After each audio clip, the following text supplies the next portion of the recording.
It's afternoon. Yeah, but like I just had my first coffee. I'm not drinking Irish coffee yet. Welcome home to a new episode of We're Not Afraid of the Dark, the podcast where me and my brother Ben review every single episode of Are You Afraid of the Dark, the classic Snick show. Although today we're doing our first movie review. Now, we originally had this idea like around Halloween, right? Yeah. Because we are doing a Halloween movie, which is Ernest Scared Stupid. We figured that we're going to pick a lot of movies around the same time period as Are You Afraid of the Dark, talking about early 90s to late 90s, maybe some early 2000s and 80s as we come into it.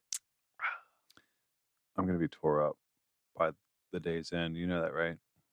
It's currently 12:40 on a Sunday afternoon, and Ben's talking about getting fucked up already.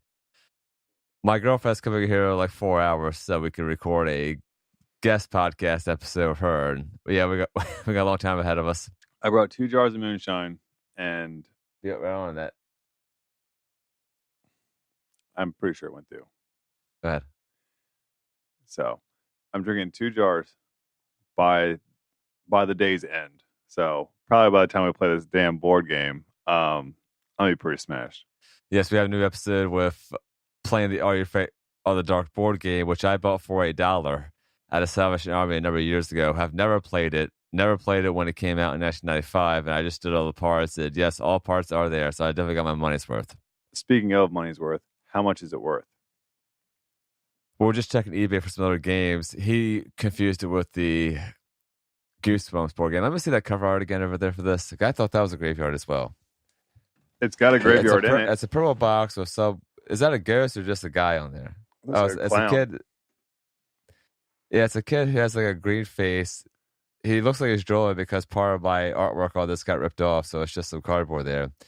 It looks like kind of an amusement park. I see it's drawn. I can't tell if it's trees or graves over there on the right side. And there looks like a mansion or a haunted house on the other side. With a clown head somewhere. Where's that clown head at? Look at the side. Right there. What are you talking Where about? your hand is. You're covering with your hand. I don't see this fucking ghost clown. Oh, there it is. Yeah, it's a clown with what looks like an entrance in his mouth. Spooky. Going back to the Goosebumps board game, we looked that up, and that's not for a little bit higher. There's a few different versions of that game. The one that came out in the mid to late 90s is sounded a little bit higher than the one that came out a few years ago. Are You Afraid of the Dark board game, eBay? Oops. Well, holy shit, Adam. You know how we were talking about ordering those new pads for Are You Afraid of the Dark? Yes. Remember I told you that Cardinal was, when I looked up the address, that's what came up.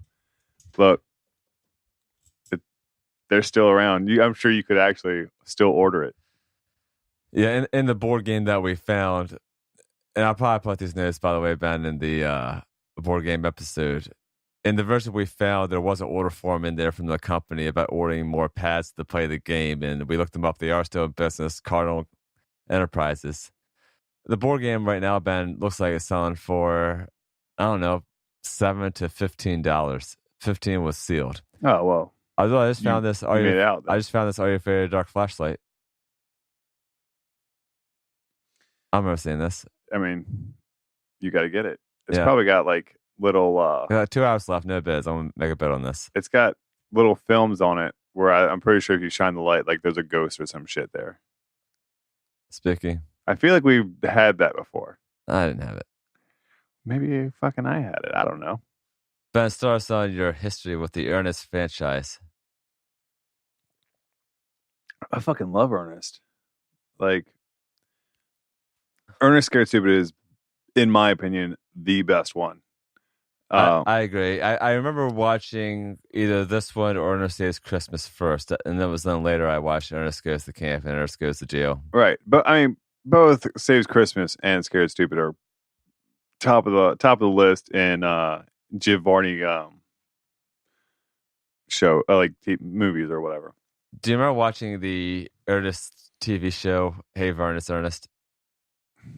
Not really, no. It came on in the mid 80s originally. I watched it in reruns, and I can't remember what network it was. I want to say it was like TBS or something, but I remember it came on like stupid early in the morning before school, like 7 a.m. I had like Arthur Wishbone and shit like that. Eureka's Castle. The character of Ernest was created for an ad company for various products. So you'll see Ernest sell like candy bars, insurance, cars, all kinds of different kind of shit. It became popular with children, and that was developed into the TV show we mentioned, Hey Ernest, Ernest. The films in order include Ernest Goes to Camp in 1987, Ernest Saves Christmas in 1988, Ernest Goes to Jail in 1990, Ernest Gets Stupid in 1991, Ernest Rises Again in 1993. A lot of people say that Ernest Gets Stupid was the last one in theaters. That was under Touchstone. Ernest Rises Again actually came out independently in some theaters as a limited release. I don't even remember that one. I remember watching it as I remember seeing the trailer for it on TV at the time, but I remember watching it all like a VHS rental. And I remember the video ones that came out later, like Slam Dunk Ernest, Ernest Goes to School, Ernest in the Army. I remember all of those, but I can't remember the scenes. Like they were a little subpar compared to the early releases. Yeah. Did you watch CGI Ernest? What are you're talking about Toy Story? No, there's a CGI Ernest show out there that came out later on. He played the fucking Slinky Dog in Toy Story. Yes. In Toy Story. He had a pretty good run there, though. Ernest to me is one of the best memorable characters of late 80s, early 90s nostalgia. Extremely powerful kids. I don't know how adults felt about it at the time. I found out that Ernest Scared Stupid was the only Ernest film reviewed by Siskel and Ebert. They both gave it 2 thumbs down, but I could not find the video online. I usually go back and like watch those for fun. Siskel and Ebert, they're pretty harsh on certain movies. Oh, they hate horror films. I had to show Kayla an episode of Siskel and Ebert for our podcast. Shout out K&A TV Day. It's my other podcast with my girlfriend. We show each other shows that the other hasn't seen. For some reason, she never has seen Siskel and Ebert. She picked Scream, the TV series, for me, that piece of shit MTV thing. So I shared them reviewing the original Scream movie in like 1996. Speaking of movie critics and, shit she hasn't seen, why don't you have her watch the cartoon, The Critic? Yeah, that's on the list as well. Is it? Yeah, I'm probably going to show the episode that Siskel and Ebert do a cameo in.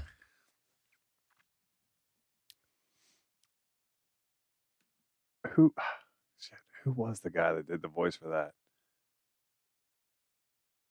Let me think. I can see his face. He's in like the Benchwarmers. It's John Lovett. Yeah, right? yeah. And I really remember his boss, that like tacky billionaire who owns the station or whatnot. He has a very distinctive voice. He played Pauly Shore's dad in Jury Duty. I haven't seen Jury Duty in forever. I was on a Pauly Shore kick last year, unfortunately. I just don't remember others, but I do love Biodome. I know a lot of people hate it. Oh, yeah. Biodome's the best, but I mean, geez, In the Army Now, that was good. Actually, no, I hated that one. You watched it? Really? I watched it again as an adult and didn't laugh at all. Maybe like 2 scenes, maybe a laugh. Yeah, but see, when we watch a movie together, you actively try not to laugh. That's a fun game to play. Although I remember that movie we watched a few years ago that you said you watched with Eric or laughing out loud. I didn't laugh once the first 10 minutes and like walked out. It was MacGruber, that MacGyver parody. MacGruber's the best. I don't even give a fuck what you say. I don't like that style of humor. I can't even spell a damn name right on Google right now. What are you? I'm trying to find MacGruber. Yeah. Why can't I spell this correctly? It's McGruber. MacGruber? Is that how you pronounce that then? 2010. Yes. Great movie. Not a fan. Although, what's the movie I showed you that you hated? Fucking everything else. Well, I know we talked about Strange Little Candy, one of my favorite TV shows, and how to show a kid like that. You said it was stupid or something. Yeah. It's ahead of its time. There were a lot of movies. Well, there were a lot of shows that were ahead of their time and got got the axe, and now they would do just fine. But Ben does love Ernest. He dressed up as Ernest for Halloween a few years ago. Do you have a picture of this that I can put in the show notes? What year was that? Like 2000? It was like after we came back from 15, the Navy, right? 2015, I'd say. Oh, I thought it was lower than that. No, it was like 14 or 15. Okay. That was the cheapest Halloween costume up until this year that I've ever done. You went as Gomez Adams this year. How was that cheaper? Yeah, how was that cheaper than Ernest? Because Ernest looks like he's wearing shit for like Walmart. All I had to do, I already have a suit. All I had to do was grow my hair out, grow a mustache, and then buy an ascot. I already had a suit. That's all you had to do. So $11 is the price to beat for. But you didn't go like straight up like the same suit. Did you do the TV version or the movie version, Gomez? I did the movie version. I did the Tango Gomez movie version. Okay, did you try finding like the exact suit that he had on, or just went with suit? All I needed, no. We got a similar vest. A scarf to wrap around my waist for like the Tango sash, and like that was it. For for Ernest, I had to buy the hat, get a denim vest. I know you don't have that laying around the house. Yeah, no, had to get a denim vest. Wait, who do you see wear those anymore? Because I don't think I've ever seen a denim vest, except for like people who are in the punk rock music. And that's how you're gonna find it. Yeah, they put buttons all over it. Yeah, that's the only place you're gonna see it now. I thought of that when watching the movie last night, because Ernest breaks a classic men's fashion rule where your outerwear shouldn't be shorter than your innerwear. In other words, you shouldn't wear a button-down shirt that is shorter than the t-shirt you have underneath of it. And his vest is coming up to like above his belly button. Jim Varney was friends with Robin Williams. But may both of them rest in peace. Yes. He also met with several hundred children in the Make-A-Wish Foundation. Apparently, a lot of children back then wanted to meet Ernest. That would be cool. Shit, I want to meet Ernest now, and I didn't have cancer. He said, and this is on his IMDb page, on Making Ernest Scare Stupid. I loved it. As a kid, anything that gave me nightmares, I had to watch. And I could tell he was having a lot of fun in this movie playing this part, especially like the Trator versus Ernest truck scene that you were watching outside. Oh, yeah. Yeah, to go see it, just the general way he's played this character compared to some of the other films. I wasn't too much of a fan of Ernest Goes to Camp. There's a few good scenes, but why is that fucking singing scene in there? When does Ernest ever sing otherwise? To be honest, I didn't even remember a singing scene. I mean, it's when he gets kicked out or stuff like that, or he's really depressed. Well, actually, he'll do like little musical bits, but it's not like a full fucking song. Like he does he sings in the cab with Santa, and what song is he singing there? Oh God, I forget. You'd have to look. But yeah, that's Ernest Saves Christmas. He sings a little bit. Okay. Because I know Santa Claus sings in jail with the prisoners. Yeah, no. But Ernest sings with Santa. Hey. Oh, that's right. It's very brief. It's not like a full montage song. Right. Though. It's like 20 seconds. All right, let's dive into this beast because I have 30 pages of notes to keep everybody entertained during this critical analysis of Ernest Scare Stupid. That's 30 more than I have. You know this, though, Ben. There's a podcast out there called Ernest Saves the Podcast. They do all things Ernest. So they have like... Their review of this movie is like over 2 hours long. We may hit up. I recommend people check out that podcast if you're major fans of Ernest. Oh, and this DVD you gave me is a piece of shit. This is the 2011 version. There's like no special features at all. Really corny menu thing. Well, look. A lot of these old ass movies, they don't fucking have it. The Mr. Boogedy one that I have, yeah, it just as soon as you put it in, it just goes straight to it. But this is official release. Like that Mr. Boogedy was a bootleg. I'm pretty sure. You might be right. You have to skip scenes to get to the second Mr. Boogedy, so you're probably right. I saw an image here that I hadn't seen in a while when the film first started, and that's that touch tone logo. Mm-hmm. They still have that around, right? Because that was owned by Disney. I'm not sure. I haven't seen it in a long time. Yeah, they're still around. It's founded in 1984.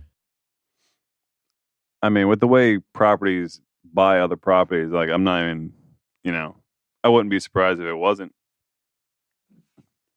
Now we come to this very famous title sequence. What do you remember about this, Ben? The title sequence? Yes. I thought it went straight into the colonial Ernest. No, you missed that whole intro of that. With him just creeping around in the old like 50s horror movies. Yeah. I mean, trust me, I remember the intro. Like the thing creepy. Yeah, I hadn't seen it in years, but I definitely remember the music. Oh yeah.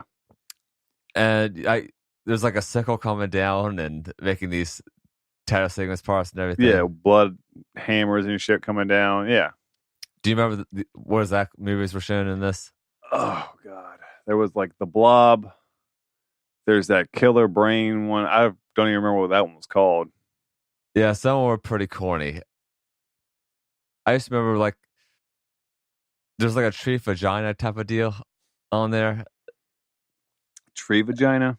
Yeah, and some other like really, really corny looking spiders and shit. On artofthetitle.com, the blog site that talks with designers about intros for the movie, there was a very good interview with the main title designer named Barbara Lazarus Gardner. And she said on here that this concept came between the creator John Cherry and Kirk Sams. They're working on the storyboard. Where's Pearl Mission? She says her favorite part was the old Grade V movie clips. It was hard to find the public domain ones that were suitable because Disney's legal department was all over it. And because of the restrictions, the clips were really, really corny, and that's what made it all the better. They admit it was a fun production. They have the actual hand-drawn stills on here. However, I like how Ernest is reacting to the footage from these movies. Nosferatu is one of them, by the way. Oh yeah, it's always a classic. Yeah, I like the one where there's that squishy thing, and he's doing that famous thing he does to smell. Yeah, yeah. Jim Varney was extremely good with facial expressions. There's certain scenes in Ernest films where he's just working on that with no dialogue, and it gets the scene completely over. I also like the one where the eyeball appears in his mouth. Yes. That's legit. It's a great intro, man. Very good intro. The best of Eddie Ernest movie, definitely. Well, yeah. I mean, you really couldn't compete with like the Saves Christmas one couldn't compete with it with all their fucking Coca-Cola ad Santas. Yeah, the Norman Rockwell kind of style, just Christmas song over top of it, and nothing else happening. I don't remember watching that with Granny. She's like, "Oh, don't fast forward it. I want to listen to the song." Oh my god. Yeah.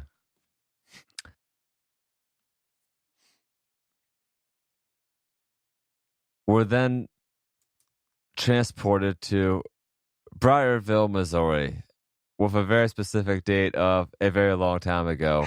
But based on the fashion here, what would you place this at? That's colonial. It's not colonial, man. It's a few decades after that. Okay, so Victorian.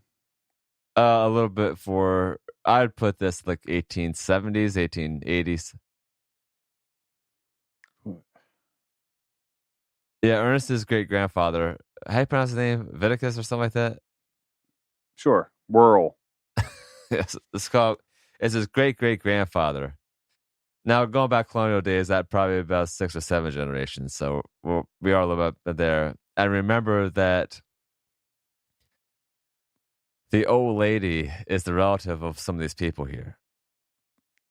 Yes. That's going to place her probably 90 to 100 years old, perhaps. Right. Now, the little girl is being chased by some unknown creature. And she's laughing at one point during this. I don't know if you caught that. Well, yeah.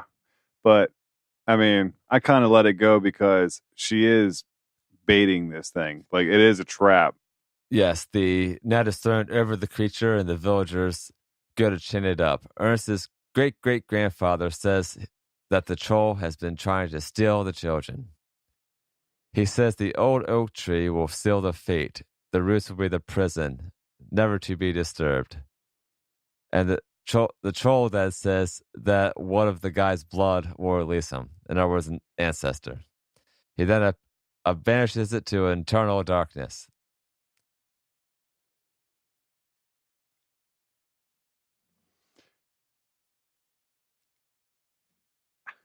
Need you on this, Ben.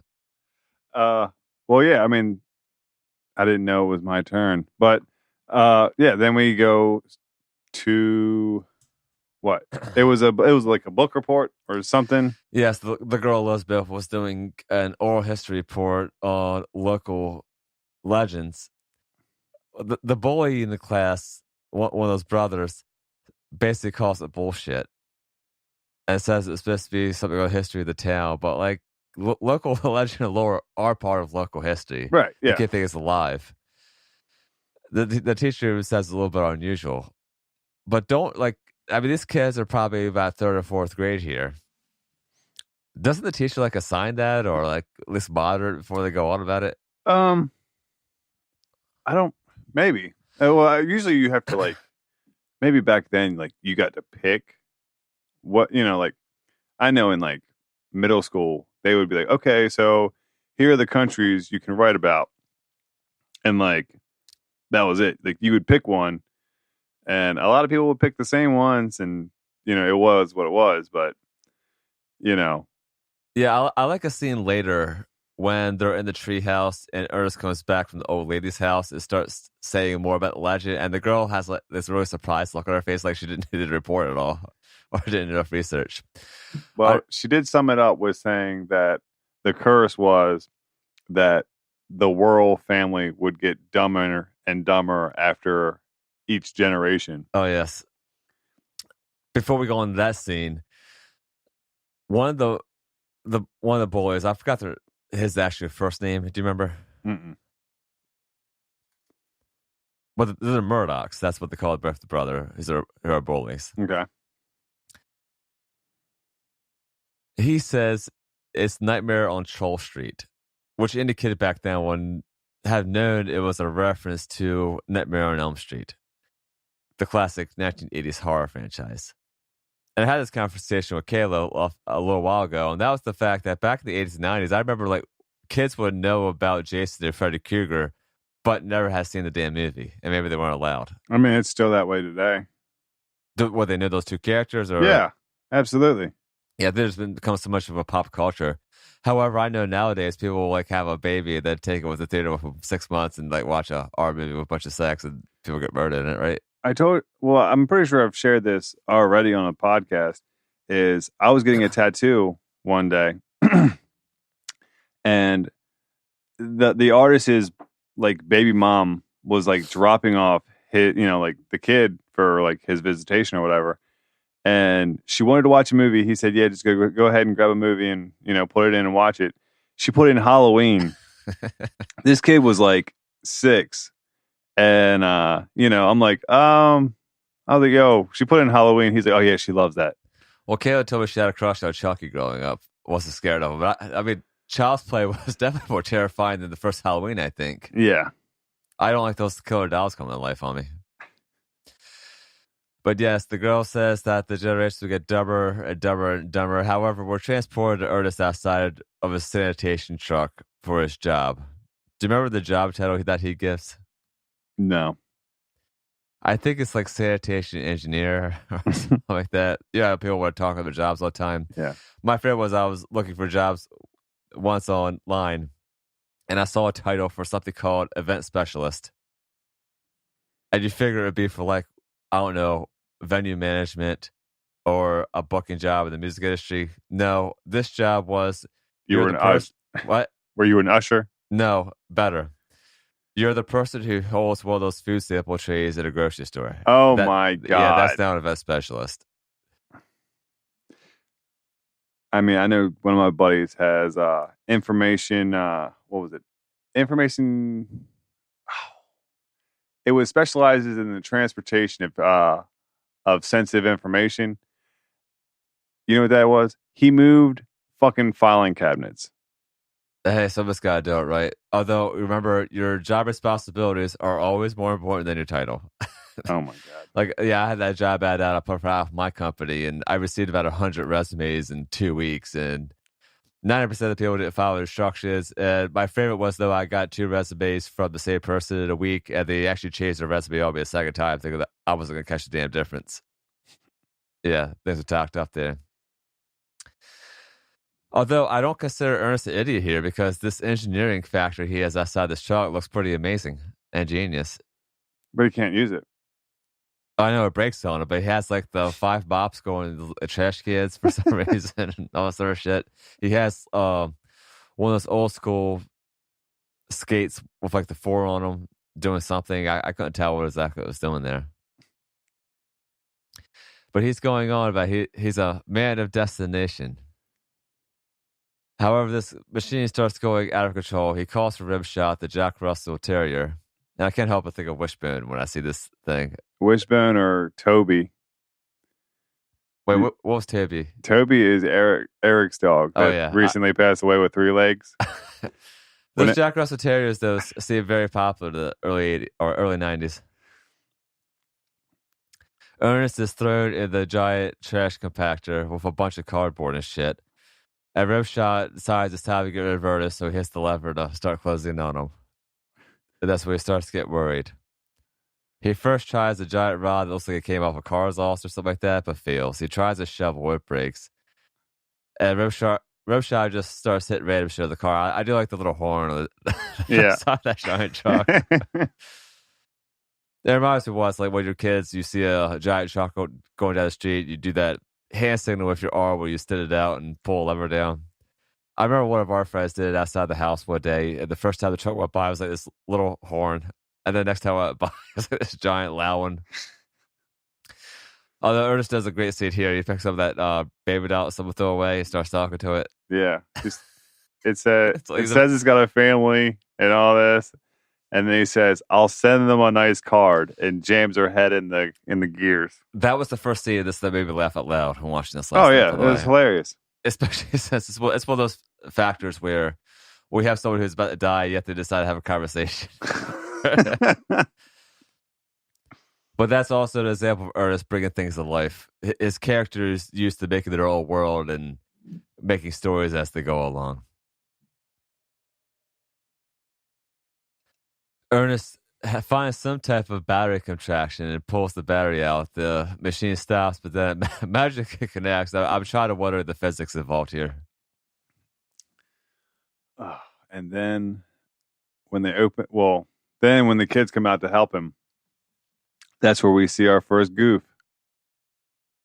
What's that? I know they're talking about the Murdochs there, making jokes. They hear Rimshot, you got to help them. Kenny is the guy's name. Elizabeth's the girl. The first goof is that guy, that stagehand pushing it out with the hammer.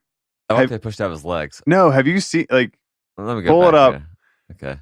Pull it up and watch it.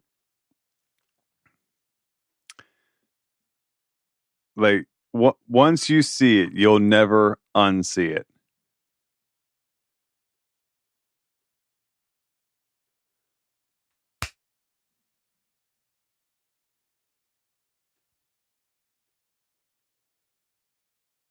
But I need to hire an assistant just to do this for me.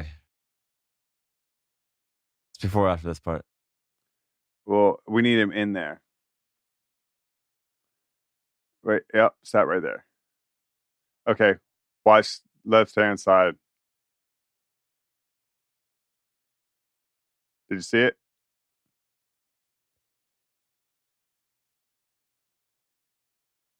It was something there. They pushed out with a hammer. I thought it was get ready to pause. One site said it was a leg. It's not a leg, it's a hammer.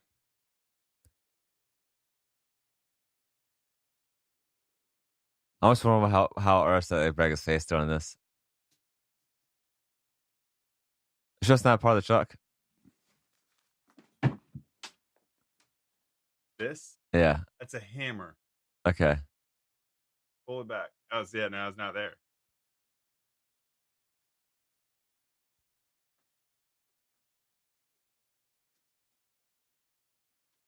Yep, slow it down. Just keep pausing and unpausing. We're about 8 minutes and 27 seconds in here. Yeah, that's definitely a stagehand right there. Fair on their part.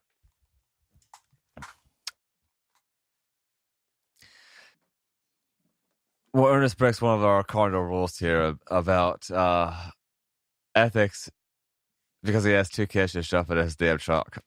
Although he does mention it, he says he can get in trouble for it. And there is establishment that Kenny's dad is the sheriff of the town. And of course, Ernest works for the city of Briarville, and they all know each other. Did you notice the air freshener of this truck, by the way? It's one of the Toilet Brothers, No. Bobby and Tom. Yeah, he seems to shop there a lot. The sheriff pulls Ernest over and mentions for the kids to get out. But I like how Ernest just gets out of his truck without just staying in the truck while cops pulled you over. That's when the sheriff... And what's the sheriff's real name? Because I didn't catch that in the film. I'm not sure. No, we'll just call him sheriff throughout this podcast then, because I don't have the energy right now to look up on imdb.com. Ernest is told that he was given an assignment to go to the Hackmore place.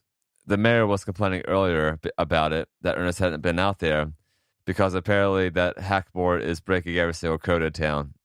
Hey, it's lucky that Hackmore doesn't have like a homeowners association in every hood or anything like that. This is before hoarding was cool. Yeah, well, Ernest hits with his property. There's a pretty odd shit at this place. There's no trespassing signs and keep out signs everywhere. There's odd materials. There's a creepy ass doll with his mouth open. There's a lot of bats, it seems, and a lot of like hands all over the place. It's like Doll Island.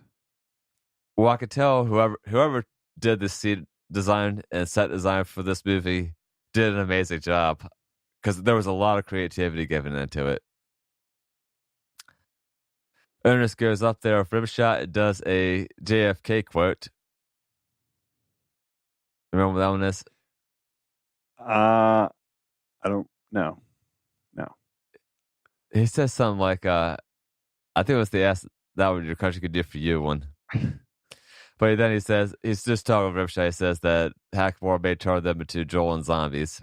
I'm assuming this woman doesn't got much. There's a lot of flames also around this place. Like, what kind of engineering is this? Then Eartha Kitt. And do you remember Eartha Kitt or know about her for this movie? The name sounds familiar, but She was a famous actress and singer. She did the original Santa Baby when that one came out, the Christmas song. Okay. She did a few things with Nate King Cole. I've known of her before I saw this movie, even back in the day.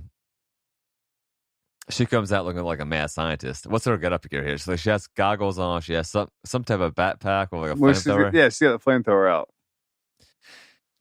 He says that he's there to pick up the garbage, and she calls that garbage an expression of the soul, that she's a true artist. Then she asks, oh, like, you're a Worrell, and then mentions the curse. She mentions that he's the possession of the evil. And he'll doom us all. Yeah, and then we cut this odd cut of Elizabeth just screaming out of nowhere, and they're outside this haunted house that they made for Halloween. Now, I thought this looked really fucking cool when I was a kid. Yeah. I wanted to make one of these things. But of course, when you're watching a 90s film as a kid in the 90s, you don't know that these kids have a lot more money, resources, and engineering skills than you have. This haunted house, they're describing scenes like they're going to hit kids in the face with like a wet mop and stuff and step on grapes.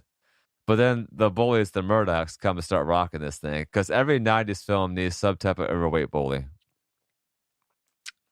I mean, that's absolutely true. So yeah, they always need some nerdy kid as well. They need some kid who's nervous to talk to a girl. And there's a lot of cliches in this movie, especially the fact that all adults in this film are completely clueless of life. Like, their kids are out missing and stuff. They're not willing to listen to anybody. They escape, but the haunted house is destroyed. I mean, there was really nothing holding that shit together. It's surprising that they were inside of it and it didn't collapse on itself any fucking way. Yeah, well, that makes me worry, especially with the amount of lawsuits that has the potential here. You know, the lawyer and me, that this thing probably would have been destroyed with kids inside of it Halloween night. I forget where they run to. Where do they run to? I think the next scene is that Kenny shows up at Ernest's garage.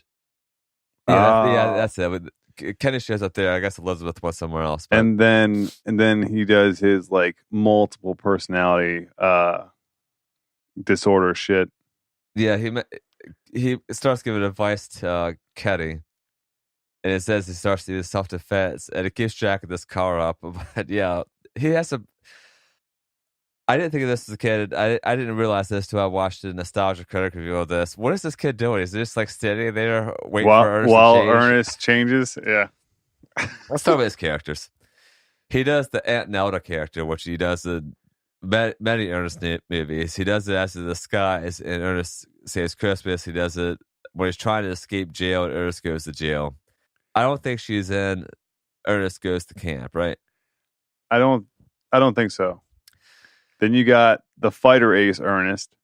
That's the pilot, yes. Then you got the Ottoman. Yeah, the Ottoman guy. Some redneck guy is like a snake. Is that a snake hound or someone else? He's not in this one. No, it's some redneck. He has like the giant hat. Yeah, that's an Ernest Saves Christmas. You're crossing them. Yeah, but there is some redneck guy in this. Oh wait, it's the guy who looks like a redneck from Canada with like that hat. Isn't that the fighter ace one? No, it's a different guy. Okay, and then there's another female character that he does. Yeah, who is that? Because I don't remember seeing that character or anything else. Me either. I don't remember it. The character he's playing there seems like another type of female relative character. The way that character is dressed seems like they're in Florida and probably retired.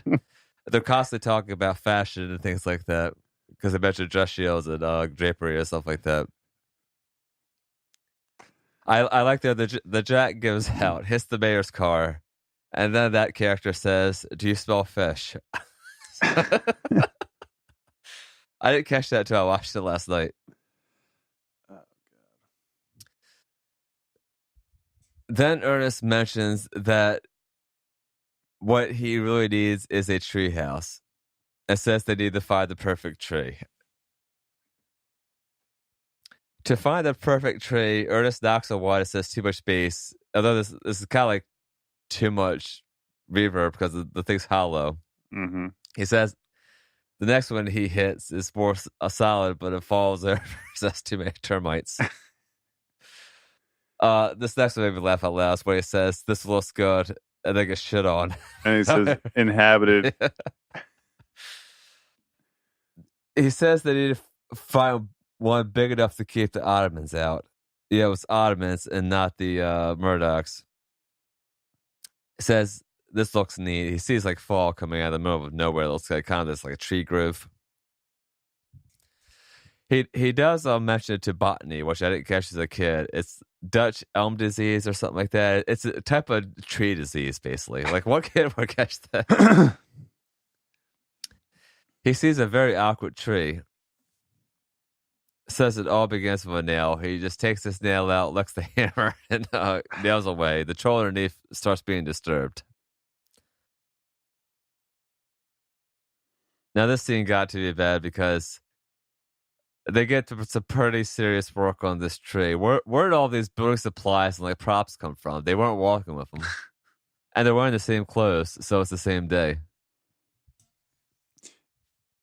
I mean, you know how the 90s was. It just magically appears, and you always have to have like these crazy ass like mousetrap / Home Alone looking traps with like a fake hand holding a pie on a wheel. This is the second best treehouse. Definitely the coolest. The first best was some guy I saw like one of those home and garden shows that built like this treehouse that cost as much as a house did, had like a bathroom set up and a whole bedroom thing happening. But do you remember building tree houses when we were kids? You know, I remember us working on them, but I don't remember us ever fucking finishing them. Yeah, the problem we had was the trees around us aren't conducive to actually making like something really legit. I remember climbing trees a lot, but the way the branches were and just climbing up made it hard. However, we did have near Eric's woods when trees fell down. We just built the tree forest on the falling down like huge ass tree, so you'd have 100-foot tree there that fell down and just build your own section off of the branches there. That was easier.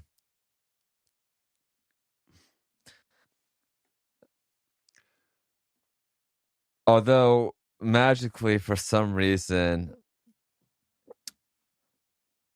the Murdochs show up. No, not yet. We have old lady Hackmore show up first.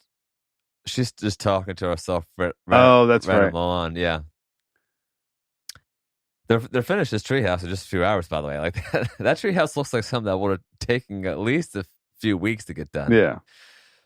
There's some cool. There's like a car part there that's off the front bumper. There's a bunch of canisters and some random objects. Yes. Hackmore says that the nightmare will begin again. She sees Ernest and says he's not greeted and it's only going to be a nightmare. She says of all the trees in the world, he had to pick that one. And he says basically that he didn't know it's her property and they would have asked if not. He tries talking to her. He leaves. I like how when I'm walking away, he mentions air rights. That's how I didn't catch as a kid. That's when the Murdochs show up, and that's time for attack. And I do love food fights for some reason. I don't think we see enough of those anymore because it's like in the 90s. Like I had to show. Well, you're gonna watch it as well. The Locker 22 episode of Are You Afraid of the Dark? Mm. There's a food fight in that episode. Now it's the first food fight in a Are You Afraid of the Dark episode. There's about to be a food fight here. There's a food fight, a classic one in Problem Child 2. Oh yeah, dude, that was classic. Yeah, that was one of the best ones. But I don't see a lot of like food fights in shows anymore. Do you? No, not really. You know, when I was in high school, someone tried to start one, and they were the only one to throw something, and then that was it. No one else do anything. Yeah, see, I remember one trying to start at school. Usually it was like a fresh fry. It wasn't like a whole milk carton or anything. But when it started, usually like the vice principal or teacher doing lunch duty would catch it before it got too out of hand. Yeah. Someone threw spaghetti. Someone threw like a whole thing of spaghetti, and then like they yelled it, threw it, and then no one else threw anything. See, I remember rather than the food fights, we would do things like we would do things such as pranks. Of course, you see those stink bombs over there on my dresser, right? Yes. Yeah, those are the same kind I had in high school, and we had those issues all over the place, like classes. Some teachers would evacuate, but others wouldn't. But I remember some kids would take like milk cartons and take it out of the cafeteria, and then put like a locker that someone was using, or those push-up. I forget what you're in construction. What are those type of ceilings called? The drop ceilings. Yeah, yeah. They're out of date now. No one uses those anymore. They still do, but it's more for like commercial. Yeah, but they like you can push it up and then put food up there. Like a roster, of course, a few weeks it starts to smell like terrible, right? Well, let me tell you. When I was in the military, we had a guy who he was just the worst to deal with, right? He was such a kiss ass. Well, anyway, he was like the building, I don't know, like building supervisor or whatever. He was one rank above me. All right. But he was so like up the higher ups ass that like nobody liked him. Well, anyway, he's doing these room inspections. And what I had done is I had taken fish from the galley and I'd put it in the air vent in his room. So, like, of all the rooms that he's inspecting, he's not going to look in his own. So, we had these super SWAT huts. There's like 50 fucking people in this thing.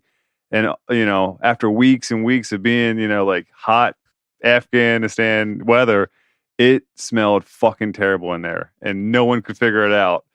But there was fish in his fucking vent. Did you guys get the idea for that from the Norm Macdonald or Lang movie Dirty Work, where they just start putting fish in some rich guy's house and the mafia guys come in and start shooting each other?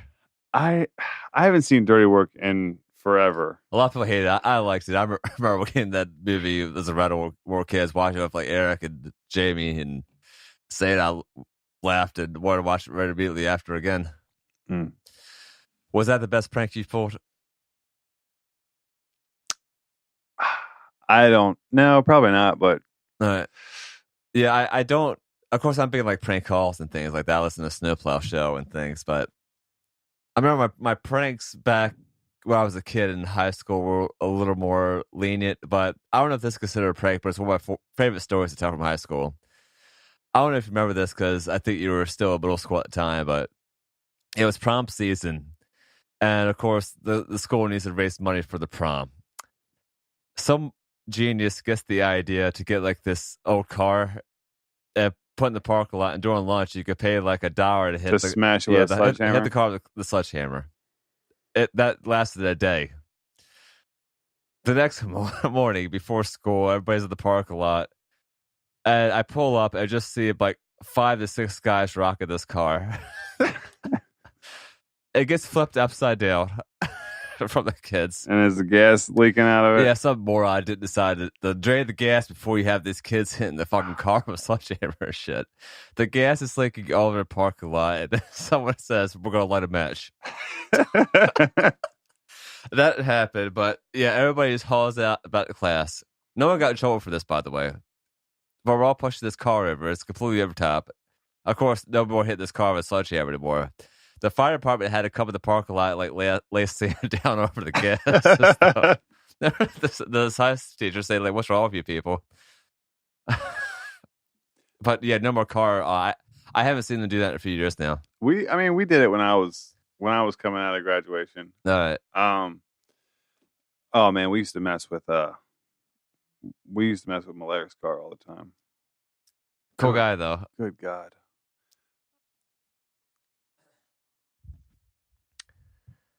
I do like how the Murdochs are just being attacked by this random food. Like that machine is shooting like dog food or something like that out of that thing. Yeah, dog food, and then there's that hand that's throwing the pizzas at them. And I go back to this. Like, I remember when we were kids, if parents didn't give us money and we wanted to get pizza, usually it took like 3 or 4 of us to get like $2 to $3 each to be able to order like a $10 pizza from the local pizza shop. And these kids are just like throwing these pizzas at them. There's at least 5 of them that are gone, I think. They must be making Joe Corby's up there.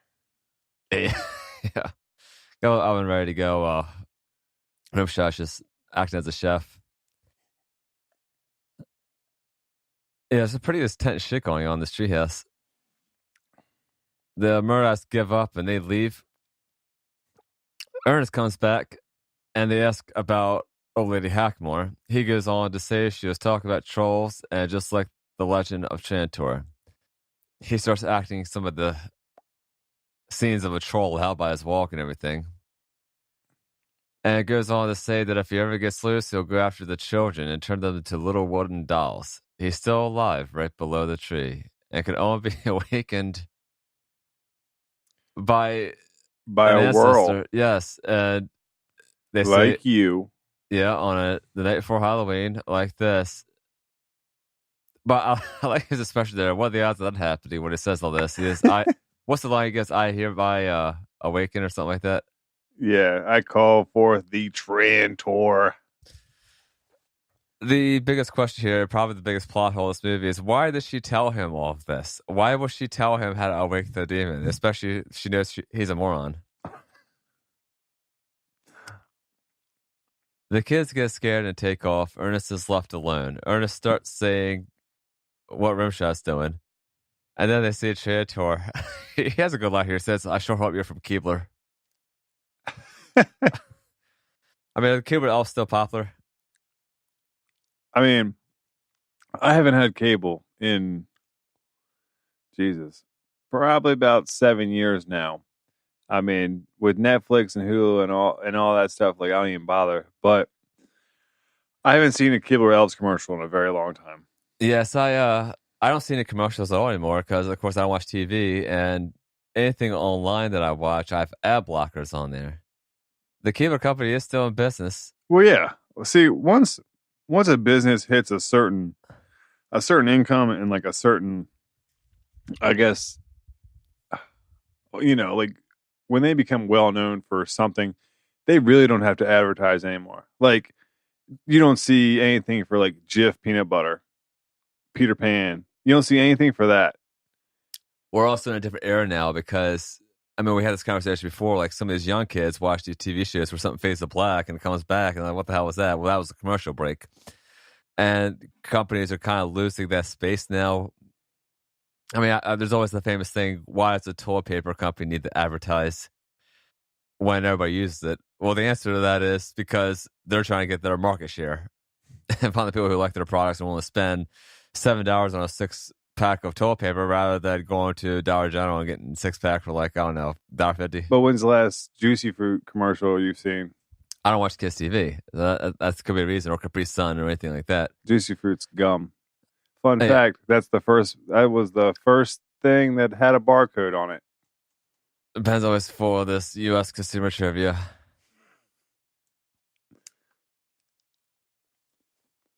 I was like, look, are you eating something or what? Taco meat. Okay, finish it up for you. Talk. Oh, go ahead.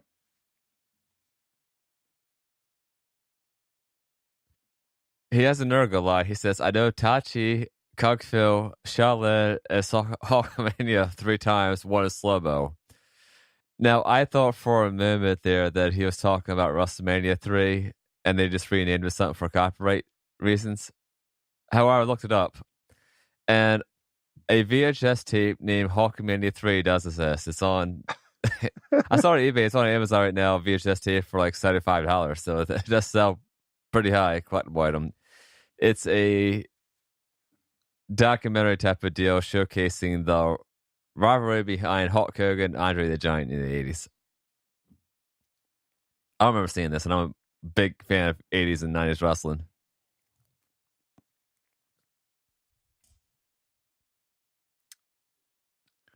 Now, the troll goes away when Ernest spills a Coleman personal 16 cooler on the floor.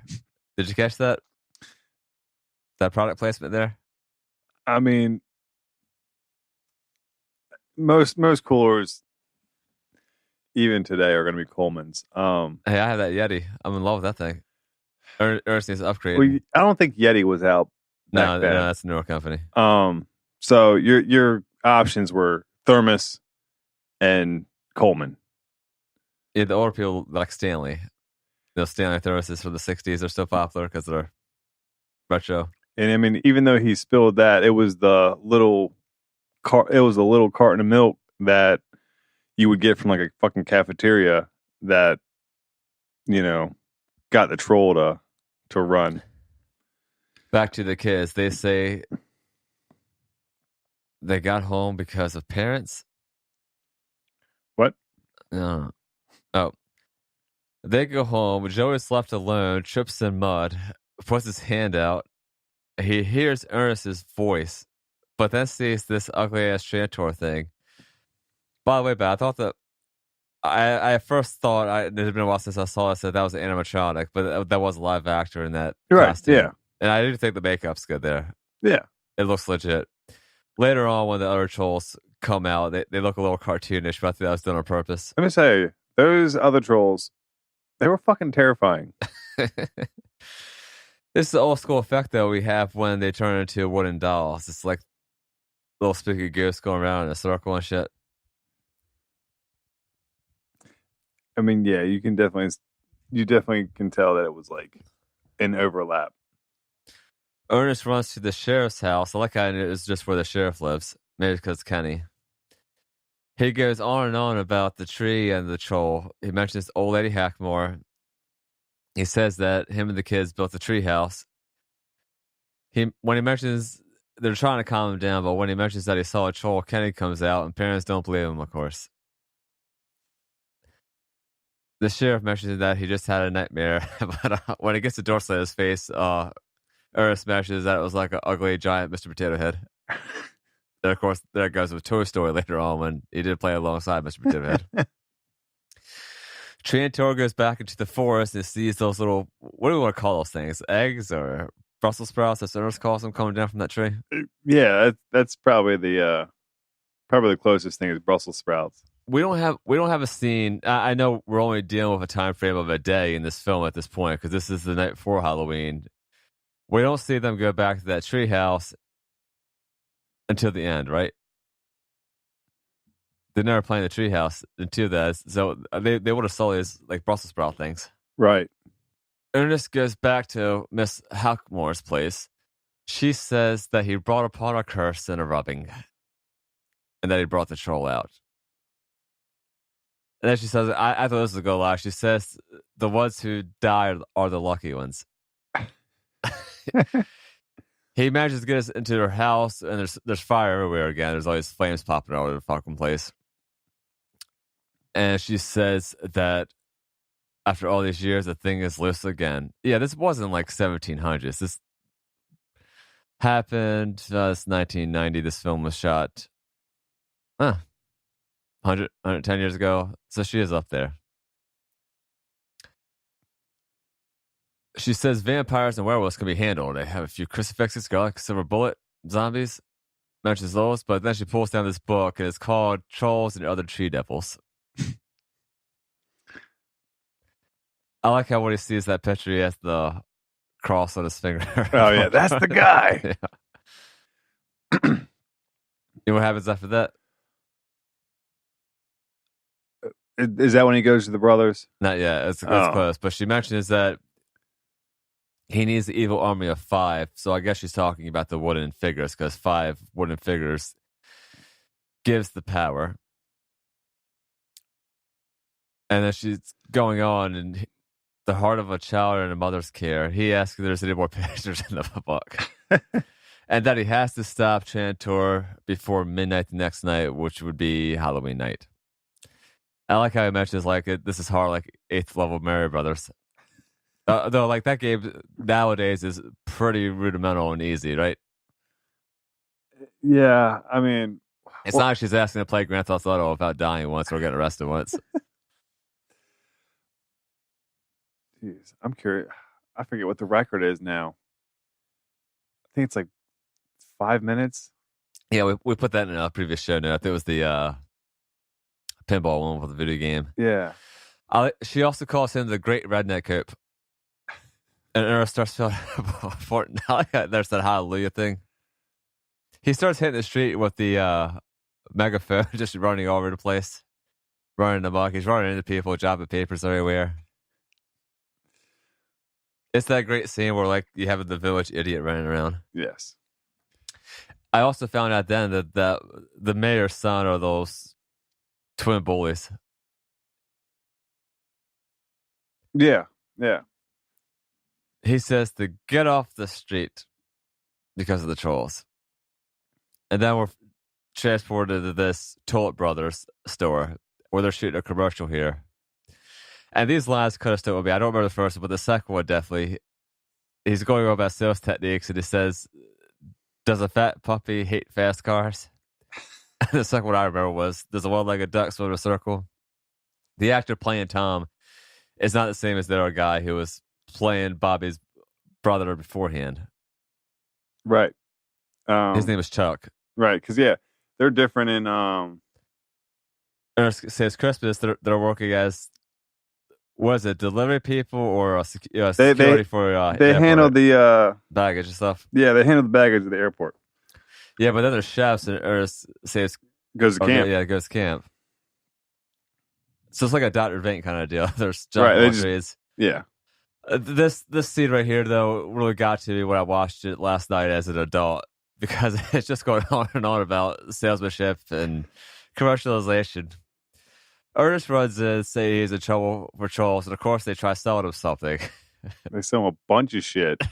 this scene, I swear, was making me laugh so much. We're getting a little cutscene, though.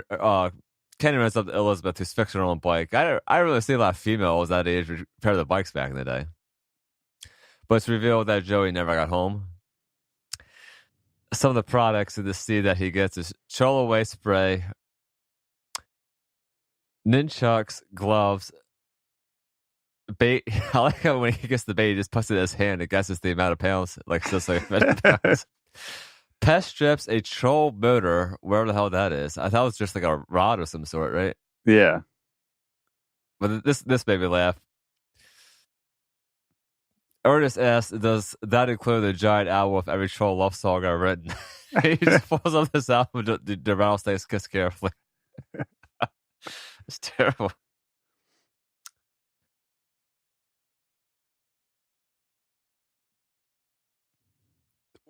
Kenny and Elizabeth go up there and notice that the doll looks like Joey. Yeah, they were just at the fucking treehouse like the day prior. How will they not notice? Oh, and I looked it up.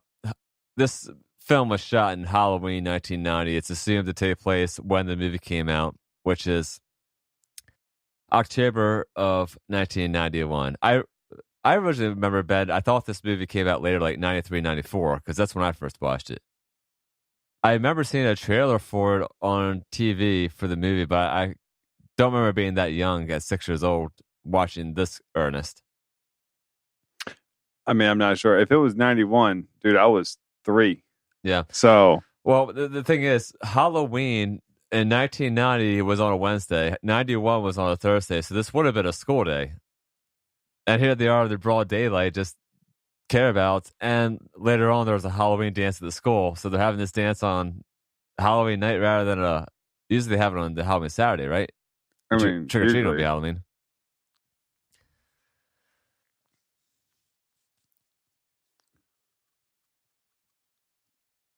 Ernest comes out decked in this fly swatter and like a paint roller at Hacklemore's place. What else did you notice about this costume? I mean, the big ass fly swatter has got to be like the most memorable part of it, and the fact that like he's got all this shit, but he doesn't use any of it. Yeah, like the only thing he uses the whole time is the troll away spray that he got from the store, like in the trap that's near the dumpster and shit. Yeah, I mean, Ernest is always there for use of props and shit. I mean, look at his house, and Ernest goes to jail. That thing's just decked out. The same with Ernest Saves Christmas. His house looks like Pee-wee's Playhouse almost. And I mean, kids like touching things back in this time period. I remember. I mean, we had video games and stuff, but we didn't have cell phones, and we weren't constantly dealing with electronics like that. And you did play with a lot of shit and try to build stuff. The kids are making their way to the Hackmore's place, and Trantor's right behind them. Then she like steals some kid who's skateboarding outside of a. Yes, it's like less than an abduction. Yeah. Ernest pops out to tell them that the story is about the 5 holes, and yes, the Joey doll is there. Hackmore questions them. And I like this line. I didn't catch this till last night. Don't pay attention to her. She's a Gemini. And I'm a Gemini.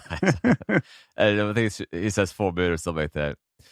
She says that the troll is only getting stronger. Says he needs 4 more trolls before Army is released to capture children. And Ernest has a good line here as well. He says, just the kids. Yeah, and the kid says something about children's heart. I thought the acting there was very good on her part. The heart of a child in a mother's care.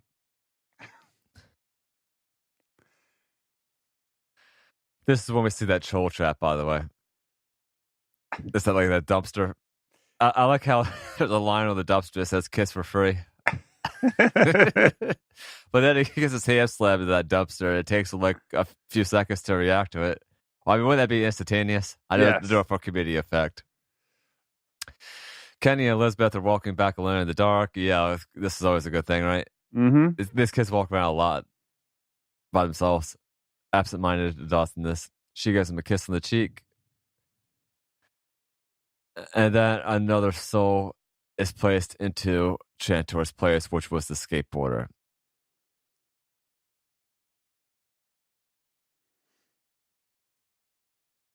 Doesn't one of them get taken at this point? Yeah, that's coming up. Because Kenny looks around to find something. Trantor's coming to the suburbs now. He's attacked by a troll in the mask, but it's one of the Murdoch characters.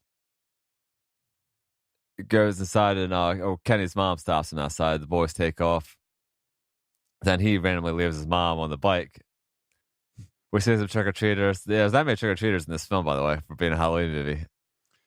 I mean, there's a lot of Halloween movies that you actually don't see trick-or-treaters. Oh, then we're in Elizabeth's room. Elizabeth's mom mentions that she didn't eat dinner. She mentions the dolls again. The adults are clueless in this movie. She mentions to put on her outfit and get ready for the party. Elizabeth says nothing's under the bed to herself and is scared. She looks down and sees a little teddy bear all nice and cuddly. Picks it up, cuddle with it. And then Chantor's in bed with Elizabeth. Oh, yeah, that's right. This guy moved up in his stalker still. That felt terrifying then. What the fuck? I like after though she screams and her mom doesn't come in and rushing in there. Right. She must do it a lot. Drama queen. Ernest is setting a giant bear trap. I mean, have you seen a trap this damn big? I mean, like you said before, man, Ernest and his props, man, it's always got to be something over the top, stupid. There's a lot of cutscenes here, by the way.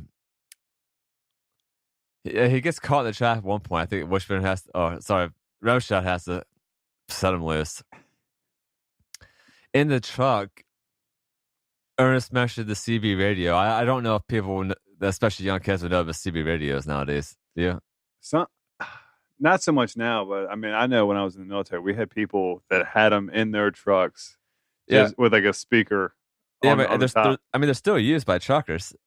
Oh, I'm talking like just normal trucks. People would have them bitches in it. All right. No, little ham radio enthusiast, right? Mm-hmm. What are you drinking over there? Moonshine. Okay. Tom and Bobby are putting up new signs on this billboard. I noticed some of these like old signs were at the treehouse, by the way, on the floor. You catch up on that? Mm-mm. I think they were putting it over a similar guy. I think it was the other guy who played Bobby's other brother. So maybe there's three brothers. This is the only film that Tom's in. I mean, they never make mention of it. Ernest goes to a grocery store, starts buying stuff, and he's drinking chocolate milk. Jimmy, the cashier, freaks out over this troll that's at the store. And Ernest thinks he's doing charades. Now, this is a seedbed that I don't think would be a new kid's movie for Halloween. He just ups and pulls a shotgun out. There's a few other gun parts. You don't see anybody actually shoot the gun. There is a scene later with the troll, so they put bullets in the troll's mouth and fire it like that. But I think there was some kind of standard practice against that. And a lot of these adults, there's anti-gun people out there. Me and Ben have our own opinions on this. But people fear the unknown, and kids are curious. Let's just put it that way.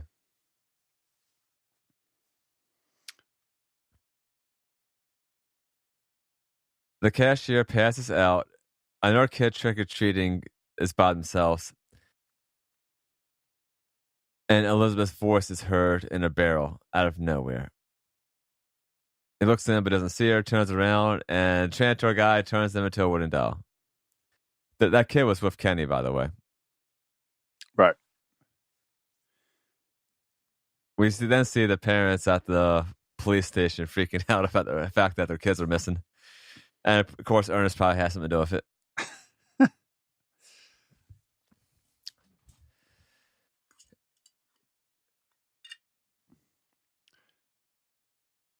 I feel like the dance is closed. Yes. Is that before or after the truck fight? Or Kenny gets attacked shortly. Right. Is that when he finds out that the milk is what scares him off? Well... Oh, yeah, because he runs out in front of that milk truck, and the troll's gone. Remember when he gets hit by the milk truck? That's randomly driving on Halloween night? I know when he's fighting it, well, he's getting his ass kicked at the dance. And, like, when he was at Lady, Hashmore's? Hackmore. When he's out of her place, it's like, oh, one of its weaknesses, it's M, and then there's, like, it's smudged and you can't tell 2 letters and then K. And he's like, I got Miak. Yeah, we'll get that point. Oh, yeah. See? So we don't know about the milk yet. Okay. I think the clues are there, though. I mean, we had the milk in the Coleman cooler. Yeah, but Ernest is dumb. Yeah. As I say, he's the bottom of the gene pool. Well, actually, Ernest says that, yeah. The troll alarm goes off. And Ernest jumps in the garbage truck, goes to the station. Kenny's at the station, says he saw the troll. The mayor says they're gone, but Ernest comes in there, says he has a dumpster, and they're caught inside there. Now, Ben, this is the funny part. The DVD you gave me was damaged. So when Ernest says, come on out and go outside, the next scene that I jumped to, skipping over the damaged area, was the mayor firing him.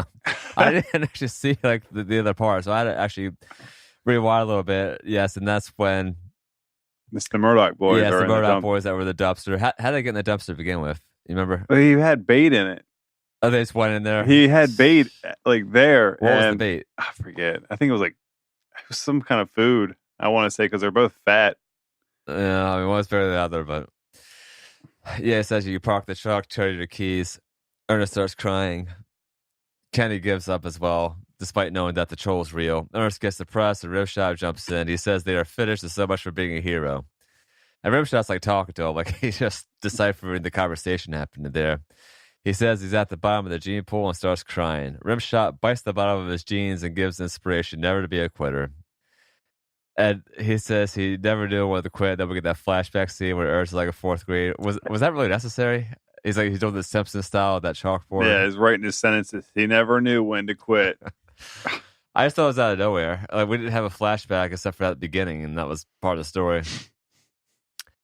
We see Hackmore having dolls from the past. So I guess she just collected these after the fact. Well, they were her ancestors. Yeah, but how'd she get those? I mean, I guess I know she was living back then, but I mean, they're not really guarded. He sits him in the tree, and that's it. Like, yeah, he was buried there before, but the tree wasn't that big before. It was brand new when Ernest's great grandfather put it in. Maybe they're just laying around in nursery. The mind boggles. It's probably your statistical analysis of this. Chantor says one more, the cycle will be complete. Ernest comes up and says that these things look like Brussels sprouts and they need to tell Miss Hackmore. He hits the troll in the face with the chocolates after that. I thought that was kind of funny. This Chantor guy, by the way, is taking a sweet ass time. But then we have this truck fight scene. He attacks from the top of the truck, and Ernest tries to throw away spray. Through the windshield. Yeah, that worked out too well. Then we see him stab through the cloth roof. I gotta say, I love how slow this truck's going. Like it's in fucking idle while they're fighting. Yeah, well, Rimshot's driving for part of the way. Most of the time, Rimshot's driving. Yeah, I guess he got the cruise control or something like that. I like how Ernest says something about forefathers, but he only had one father, didn't know him that well. That was a good line. Ernest is thrown in the back. There's parts of this truck breaking apart and shit. Ernest tries to ditch trucks, but hits himself in the face. He throws a bunch of ropes to throw him off. The rope catches and stops the car because Chantor is now pulling this thing, and the truck goes in reverse and stuff. Then it runs Chantor over.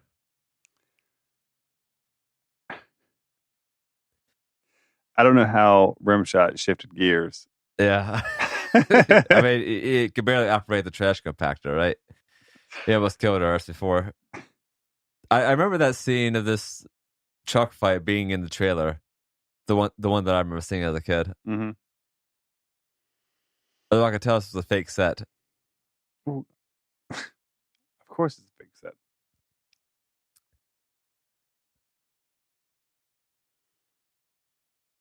This dog's very well trained, by the way.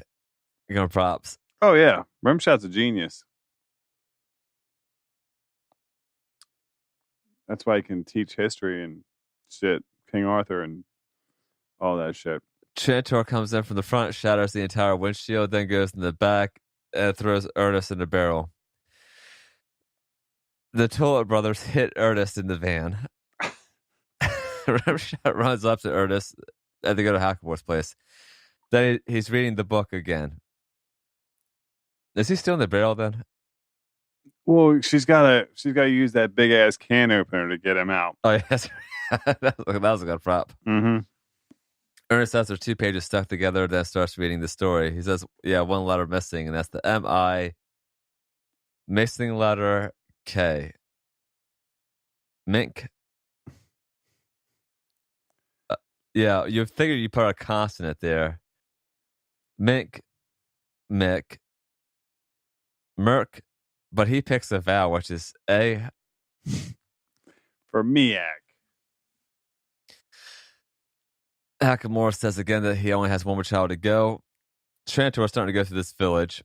Then we are transported to this Halloween dance happening that's elementary school. Oh, here's a funny thing for you, Ben.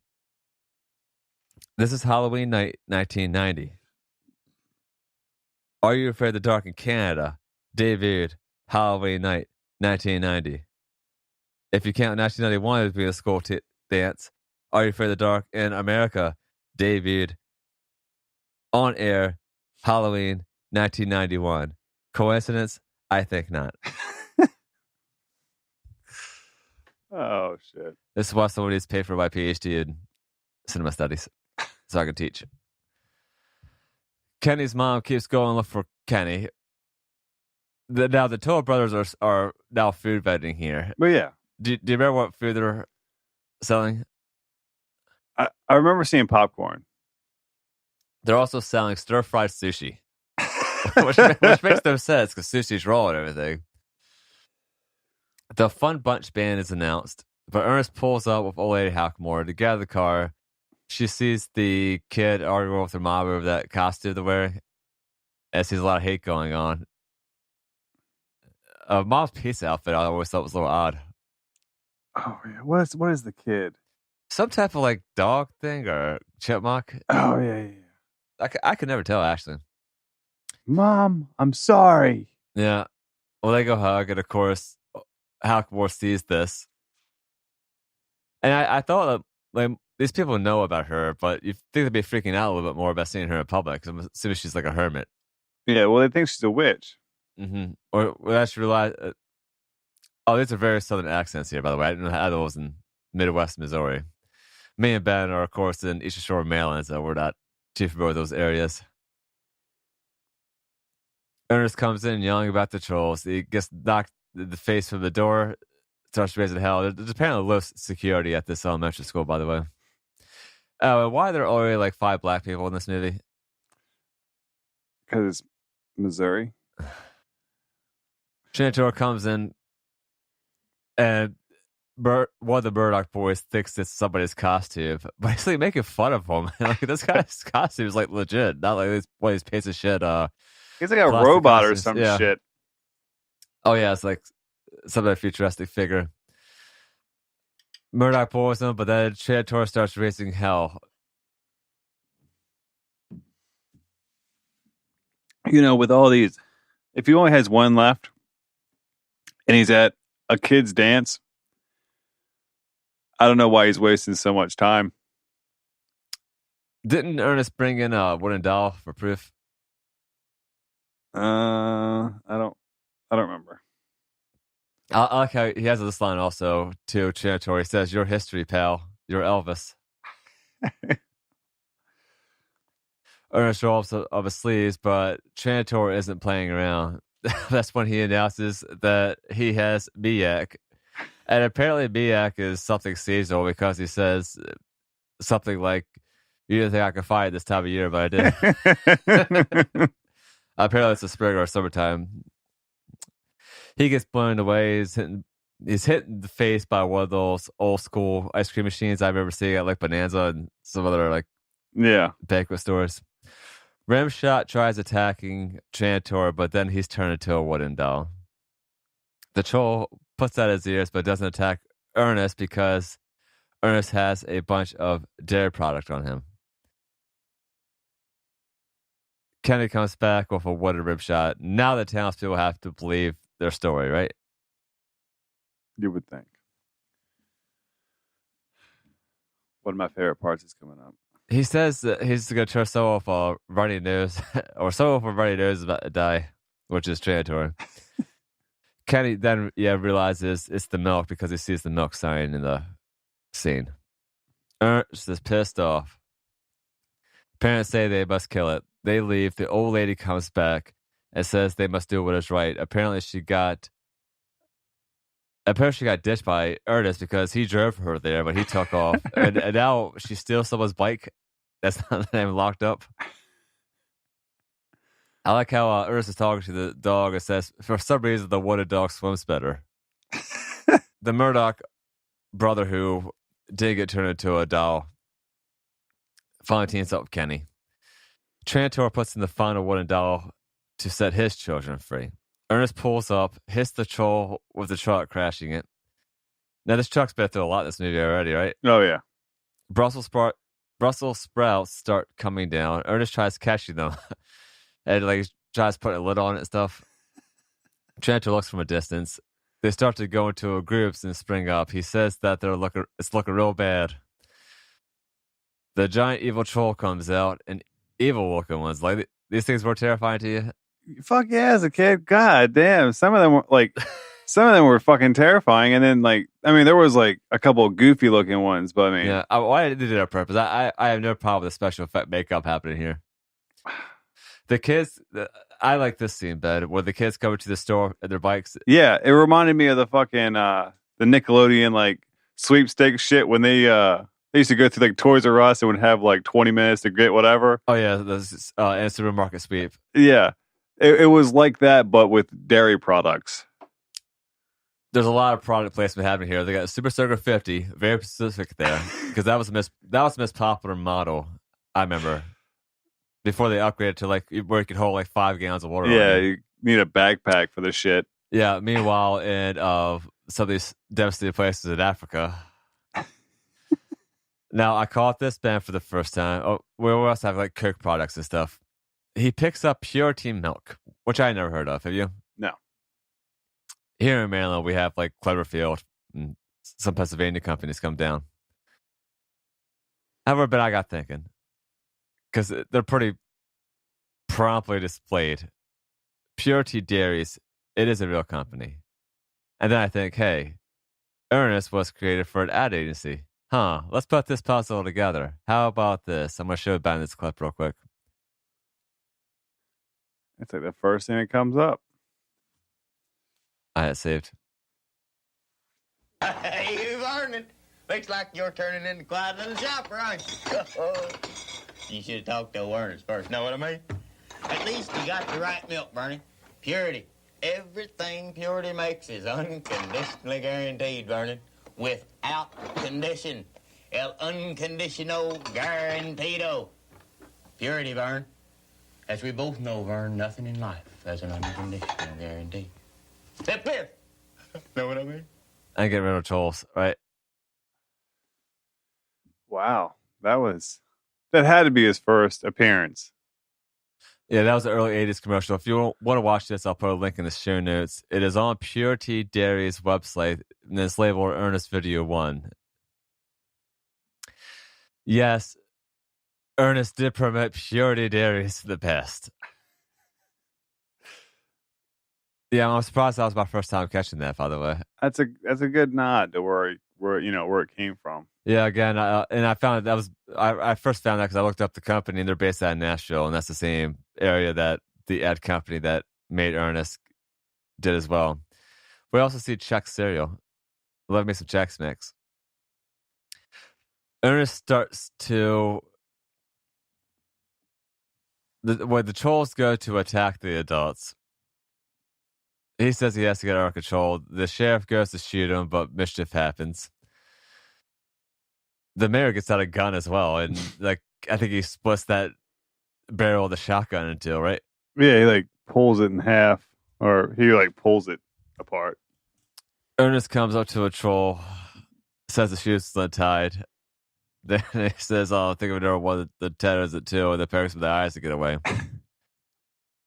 Is this your favorite scene? This troll fight, or was it the product placement? grocery scene? Oh, it was the grocery scene. Okay. But I do like how Milk just destroys these things. The Toll brothers come up and mention that they want to make money from getting a picture of Chantor for the National Choir.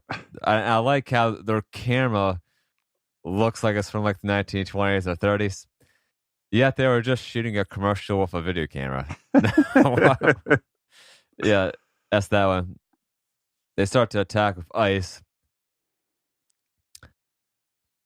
These trolls really suck at killing people, by the way. Oh, yeah. They haven't really killed one person. Ernest uses a bowl, which I thought was funny. He throws it through a basketball hoop. It hits one of the adults in the head. And that's the trophy out of nowhere. Well, would that like kill that guy? I mean, a ball hit you from like 20 feet up? Probably. There's a flashback to the fourth grade scene again about never knowing to quit. The old lady is trying to get the bike repaired. Apparently, there's some issues with bike repair in this film and this community. She sees the other kids going by on bikes as well. She runs. Chantor says to bring the head of Ernest. But, I mean, Chantor doesn't kill adults, right? I mean, he could have killed Ernest a long while ago, right? Well, I think he was more focused on getting kids at the time. Yeah. The trolls continue to attack. And he gives them a sales pitch. That's when they see that their film's destroyed. Oh, yeah. Oh, wait, no. That comes later. Ernest gives us a sale pitch with that stupid-ass largemouth bass with the sound system. No, talk about that giant fish with the speakers. That gets cut in half. The fish is done. He's chased. A girl in the back seat is terrorized. I noticed the parts in the bill from the treehouse. It's a little cartoonish. I thought the scene went on a little bit too long.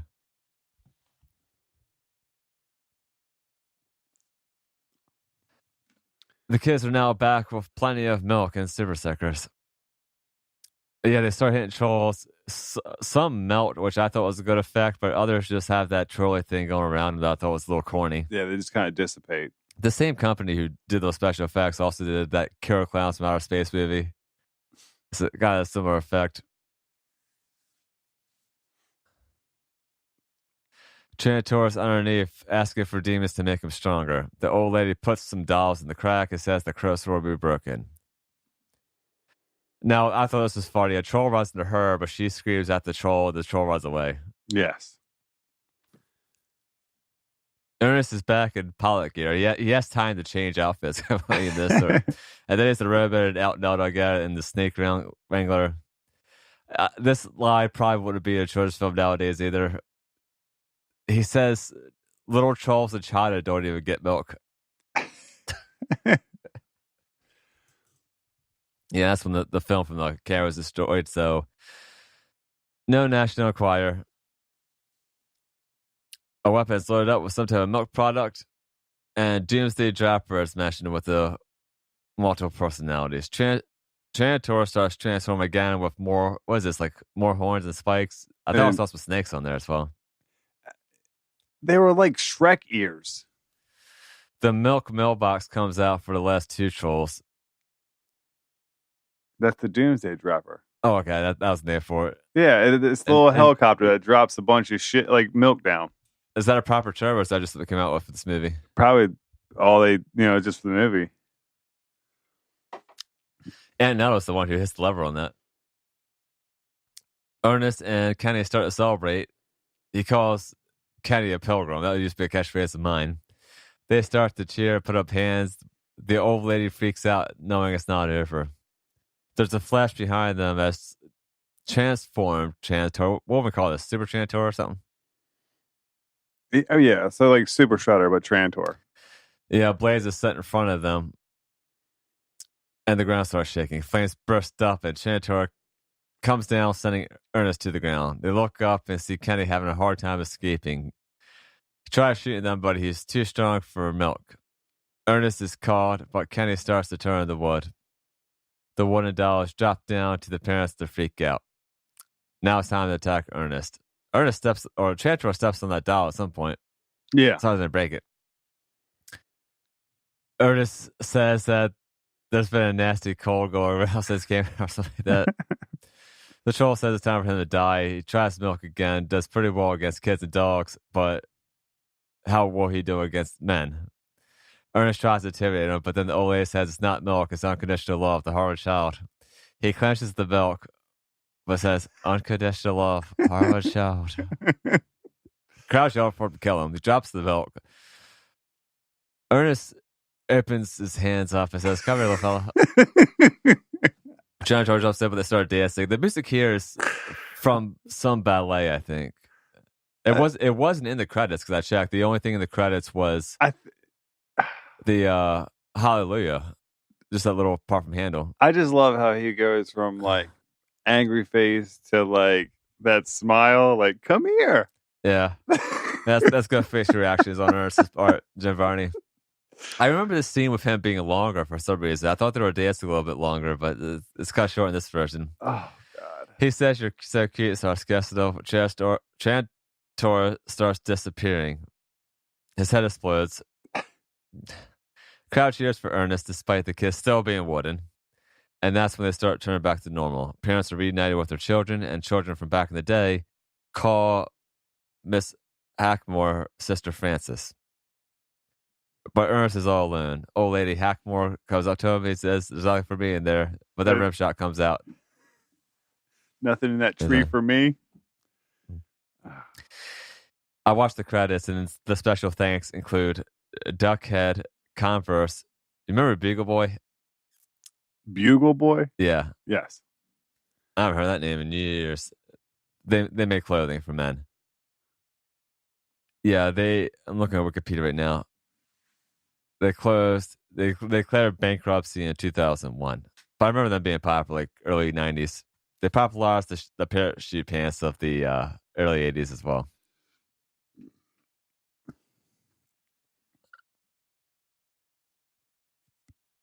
Final thoughts, Ben? I still love this movie. It was very irritating. I didn't think I was going to laugh out loud that much. Let me tell you, when I do Halloween parties, like this is one of like 3 movies that I absolutely have to have running in the background. So it's this, Saw, and then a Serbian film, which is on my poster back there. They're your favorites. Mine is Scared Stupid, Dracula Dead and Loving It, and probably The Halloween Tree. Okay. I'm trying to think of a film like this that it was geared towards children. That's like funny and people still enjoy, other than maybe this and Hocus Pocus. Halloween movie? Yeah. That's a straight up comedy. I mean, for kids, shit. I really think that's it, man. Yeah, I miss these days. I mean, you got Nightmare Before Christmas, but that's also Halloween and Christmas. Yeah, and has some other themes involved as well, right? Yeah, but I mean, kids still love this shit. Mm-hmm. Well, Hot Topic, then we got their bodies worth the merchandise. Hey, did you find that Ernest Pop figure? No. I think someone custom made one online. I'm getting the Bob Ross, the Axl Rose, and the Slash ones. You might want to hold off on the Bob Ross one. Okay, I'll keep that in mind. Well, see what Santa brings. Right. Have you found this movie on Blu-ray? Because the DVD again we watched was from 2011, and there was no special features on it. I want some like special commentary from the director and stuff. Obviously, Jim Varney is never along with us, but unless he did it prior. I doubt it. And he died in 2000, and DVDs were kind of the infancy. Anything else, Ben? No, man. I think I'm good. I love this movie. Great. Well, we're going to some other movies we love. Commando's on the list. Ben questioned why I wanted to do Bushwhacked. I think you remember that very well. Man, it's been at least a decade since I've seen Bushwhacked. You just bought the fucking DVD. I bought it. Doesn't mean I went and watched it. Oh man, let me watch this tonight. Yeah, it's quite material there. Maybe Heavyweights we should do, or Camp Nowhere. Camp Nowhere. Yeah, the one with Christopher Lloyd. Oh, I don't remember that one. Heavyweights was good. I don't want to do Mighty Ducks because I think too many people did that. I think there's actually a podcast out there just dedicated to Mighty Duck stuff. They got a lot of material out of like 3 movies, right? The first one was the only one you really had to see. If you would like me and Ben to watch any movie between any of our Are You Afraid of the Dark seasons, please email us at modulationstudios@gmail.com, which is the production company for this episode.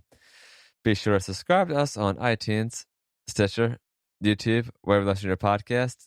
And please reach out to us. We're also on Facebook. Our Facebook page is facebook.com/We're Not Afraid of the Dark. See you next time.